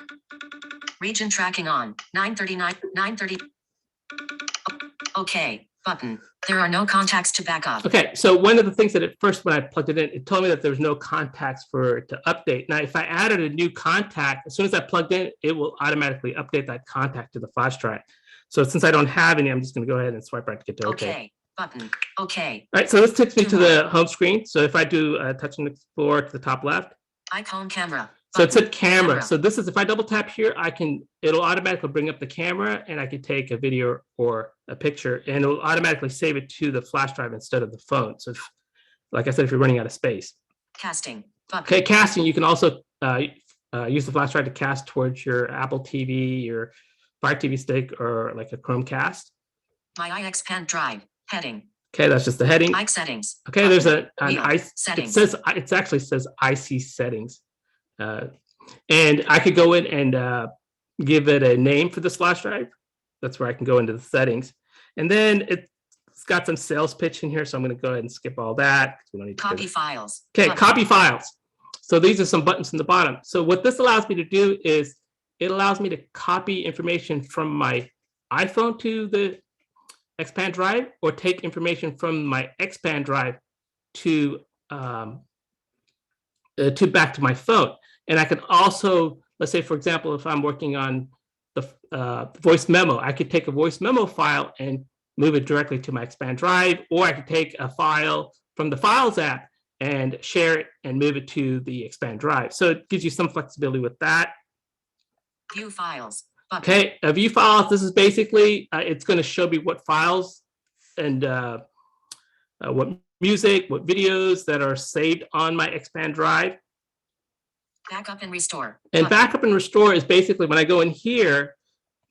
Backup restore photo library. This is where it sets it to automatically. So I can automatically do the backup of photos and movies automatically. So every time I plug in my flash drive, if it sees that there's new photos in my phone, it'll move it over. And then it'll ask me, hey, do you want to remove those photos from your iPhone? So I could do that. So I don't have any new photos, so it didn't do that for me. Backup Google Photos. Button. So this also takes the backup of Google Photos if you wanted to use that. Backup restore contacts calendar. Okay, it also does a backup of your contacts. So if I added a new contact, as soon as I plug this in, it will update that contact into my phone. Backup restore contacts calendar. Button. Okay, and those are these things, it'll do it automatically. So I'm just going to go back once. Ike back button. Icon camera. But copy files button. Copy file. Learn more. Pro tips. Copy files. Okay, copy button. file. So I'm going to show you how this works. I'm going to take a file from my voice memo and I'm going to move it over to my Xpand drive. Open voice memo. Voice memos. Record button. Search. Dictate. Apple Podcast iBUG. Okay, so Saturday. I got this one. More I'm going to go options. ahead and open Apple this up. Podcast iBUG. Saturday. Perform.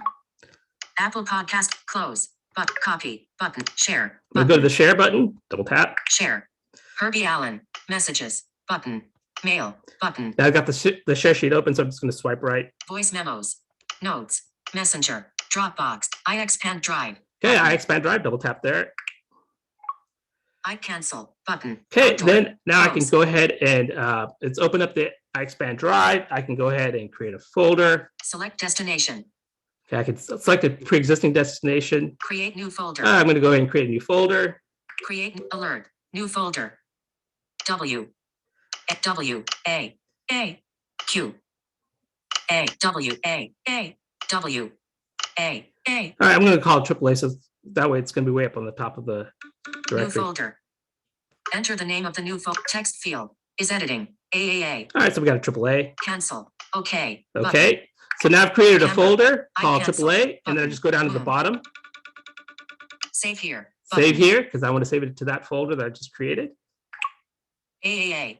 Alert. One file successfully saved to iXpand drive. All right, so it saved the file to my Okay. Xpand drive. Button. Okay. Don't Button. tap OK. And if I take this flash drive, and Back one of the good button. things is you don't have to wait to, you could pull the flash drive as anytime you want, because once you pull it and you put it back in, it'll start where it left off. So now if I pull it off, I could put it, plug it into my MacBook, and I'll be able to find this drive because it'll save it as a drive on your desktop. And if you double tap, I can open up the AAA folder and find my file. All right, so a couple of quick questions that I have. So you mentioned being able to use this on the Mac, so then it comes with a specialized adapter that lets you plug it into the Mac or PC. So this one comes with a USB 3.0. So on my MacBook Pro, I just get the USB to USB-C adapter. plug it in on the USB 3.0 adapter, and then plug it into my Mac, and it sees it as a drive.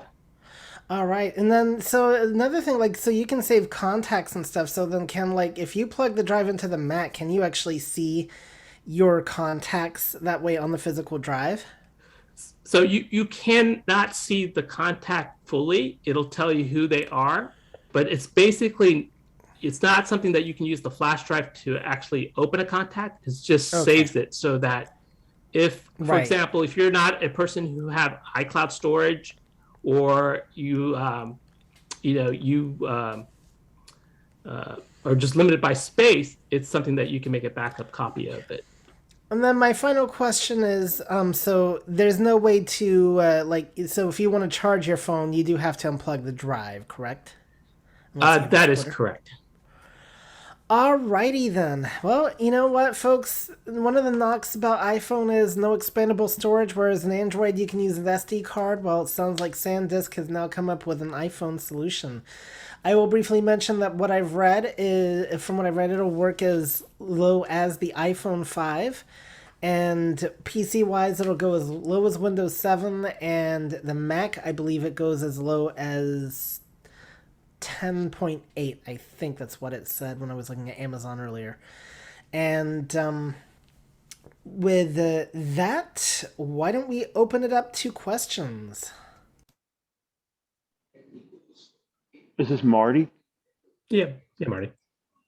So Sree, this drive, I assume like the one end is at a USB-A port and the other end is a Lightning port? That's correct. So it's a USB 3.0, and the other end is the Lightning port, but it is a USB-A type. Do those ports have like caps on them? So like when you're not using them, or do they retreat into the drive? No, they don't retreat. So it has a little swivel that can cover one or the other. So it just kind of swivels back and forth between the two, but it doesn't cover both sides. So with the files, you can actually put specific files on your from the drive onto your phone, or vice versa. Yeah, as long as we can use the share sheet, and then you can move the files. You can move one file, or you can move the entire files directory, or I could have moved everything on my voice memo to this.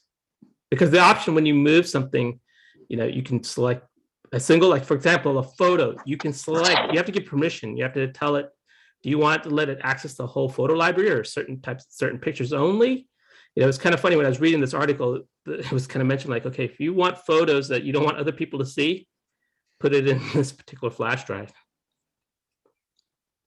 So like if I'm going through mail on my iPhone and there's an attachment, can I actually save the attachment to this drive instead of the phone? Well, you'd have to kind of pull it from the photo library, unless you save that photo somewhere else. I don't know if the photos, I guess, if it brings up a share sheet, then you might be able to. I didn't try that. Suppose the attachment's like an MP3 or something like that, and I want to put it on this drive because I want to play the MP3 like on a Victor or something. As long as the unit can support an MP3 or any files that your device can support, you can use this flash drive to play it. So this is her the question. A share sheet? What's the share sheet? The share button on the bottom of the phone where you get the share sheet where you can send messages, mail. Oh, okay. That's the share sheet. And what's the price point of this drive? So I got it on sale. This is, I got one of those daily Best Buy deals. I got this. So this 128, I paid $44, and I also bought a 256, which was like $56. Okay, is 256 the highest you can get on this, or? Yes. This is Terry. Terry. Oh, sorry. Just letting you know, this is Sandhya. That Marie had her hand up. Just remember, we don't use the hand raise feature, so we'll just call on you in just a minute. Okay, go ahead. Go, Terry. So that you have to obviously get this right type of pen drive or thumb drive, what's the best way to do a search? If you want to try and purchase one, what would you call it? It's called a SAN, S-A-N disk, D-I-S-K, X-I-X-P-A-N-D, iXpand. But that's for the specific one. But is there a general term that you could use for this type of drive? You're talking about This the is generic Herbie. name? I'm just talking about this type of drive in general, so that you don't want to just do a search for a thumb drive or a whatever, because you'll get drives that aren't applicable to your phone, that aren't compatible. Right. So Go this ahead, is Herbie. So basically, I mean, you could look to see if there are other Lightning to USB, Lightning thumb drives, and see if there are others out there. Then that's how you would find it. So. Yeah, the only caveat to this one is, there's an app that helps you move the files over. Right. Okay. All right. Got it. Thanks. Okay. Was it Mary? Marie, I think. Marie, I apologize. Yeah, it's What was okay. You'll have to unmute, Marie. Or maybe that was a mistake. Okay. All right. Any other questions for Sree? This is Dan. Yeah, Dan. Oh, okay. How do you, I don't understand, how do you connect the flash drive to the iPhone? You said there's a lightning port. Do you just plug it in without a cable? Yeah, so there's no cable. It's just a small thumb drive, if you ever used a thumb drive. So one end of this particular thumb drive has a male lightning connector. So it's just instead of a USB type end on one end, it's got a USB on one end, and it's got a lightning male, like the tip of your cable for your iPhone where you plug it into your phone. It's the same kind of connector that's connected to this flash drive. Oh, okay. And give me the exact, it's called a Sandisk XI. No, it's Sandisk, S-A-N-D-I-S-K, then the letter I, the letter X, the letter P, letter A, letter N, letter D. So it's iXpand. Okay. And we will post a link to this on the Facebook group, guys. So, and on Twitter as well. So if you're following our Facebook group, facebook.com/groups/iBUG today, then we will get the link posted by tomorrow. So make sure you're doing that on Twitter at iBUG today as well. So there you go. Kathy? This is Marty. Wait, I think Kathy. Yeah, Kathy first. So is it possible that you could, if you had a bunch of music on the computer or on some other device, say it was all MP3 files, could you put them on your phone to have access to them? Would this replace, I guess, what iTunes used to do? You're talking about, can you use this particular thumb drive to play the music off to your phone? No, she wants to put it on the phone. If the phone supports it, you could. Now, one thing I did want to mention, when it moves your contacts, if you did create a unique ringtone or a ringtone that is not, let's say, how do I say it? Downloadable. If it's purchased, if it's licensed. Right. If it's licensed, you can't move it over. Oh. So then but Kathy does bring up an interesting question. So if you were to put music on the phone, like where would it end up? Like on the music app, or would it just be accessible on the drive? There's an interesting question there, and one that might need some more exploring for a future time. Okay, Marty. Yeah. So Sree, the first time you plug this drive into your phone, will it bring you to the App Store and bring you to the point where you can actually download that app to your phone? Yeah, because I didn't want to spend much time talking about that part of it. It's very straightforward. It's going to give you step by step. It's going to tell you that you need to get the app. Once you install the app, it's going to ask you to allow the licensing agreement. There's a license agreement you have to accept. Once you accept the licensing agreement, Okay. then it's going to ask you, hey, do I have access to the photos? Then you give it permission. It's going to ask you, hey, can I capture analytics? I said no. And then eventually it'll take you back to that home screen. Oh, okay. Thanks. This is Mo. Yeah, Mo. General question about iToys. I know, Herbie, you mentioned that you'll post this on Twitter. Does iBUG have a section for all the previous iToys that recommended devices, or is there a hashtag within the Twitter feed? Like if I want to just look at what other iToys we've recommended. This is true. I believe Sandhya puts it in the description, so you could go to our website and search for the keyword for it, and it should be able to find it, right, Sandhya? Yes, this is Sandhya. So if you go under podcasts, and then because we have everything now, everything is listed there. So you could just search literally for the word toys. And then every time we had a toys segment, it will be right there what we talked about. So that's what you could do. Notes. Okay, so it's like the podcast notes, basically. Right. There are show notes for all podcasts. Yes. Okay, great. Thanks. Yep.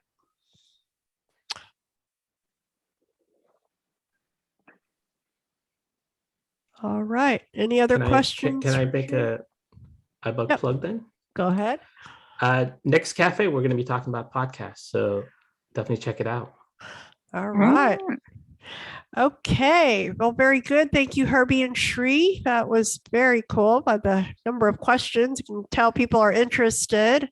I'm interested. So, okay. Now we have a few more minutes before the end of this call. So anybody that didn't get a chance to ask a question, and Elisa, I promise didn't forget, but I want to make sure everybody gets a chance. Okay, so Elisa, what's your question? If you still have it. Elisa? Go ahead.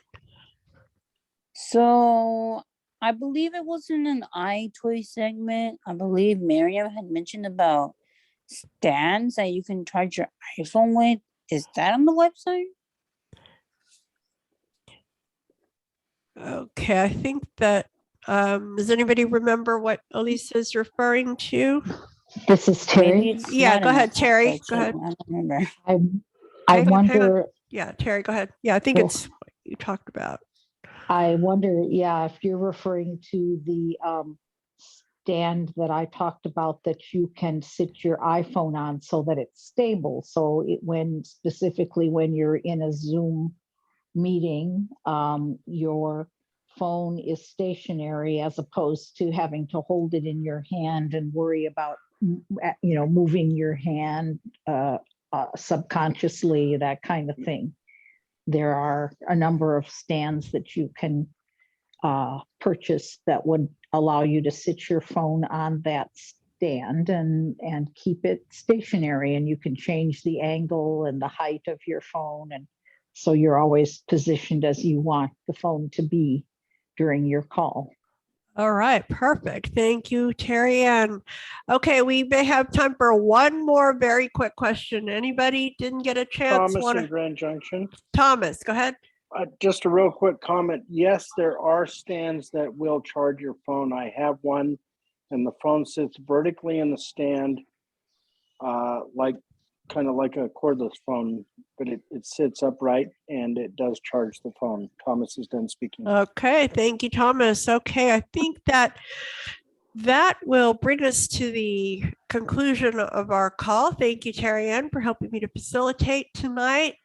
You're welcome. And thank you. And a thank you to Herbie and Sree for the iToys segment.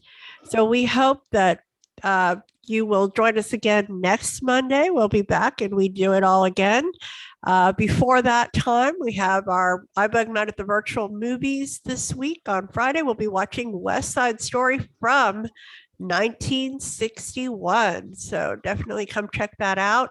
Saturday will be it's iBUG Unplugged. It is our growth journey on Zoom at 8 p.m. Then go back and try to review our Apple workshop from this past Saturday. check out all the cool stuff that we talked about there, and definitely check out our drawing. All the information for making a donation and getting a chance to win the $500 gift card to the Apple Store is all available on our website. As always, we appreciate your time and coming with your questions and your help answering questions. And as we know, we're all learning together, and we thank you so much and have a great night. Thank you. Good show. Good night. Good night. Good night. Bye. Good night.